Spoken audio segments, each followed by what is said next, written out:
Hello বন্ধুরা, কেমন আছো? আজকে তোমাদেরকে দেখাবো 5 টাকার একটা নোট। তো তোমরা বলবা এটা 2000 কয় সালের নোট।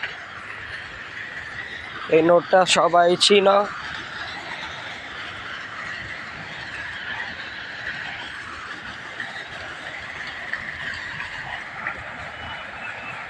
এই নোটটা 2000 কয় সালের নোট।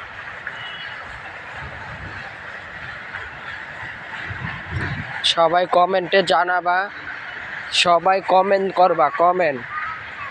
এই 5 টাকাটা যখন বার হইছে তখন আমি ছোট ছিলাম, বুঝি কিন্তু কম বুঝি।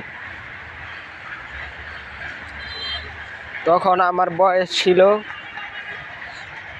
9 থেকে 10 বছর।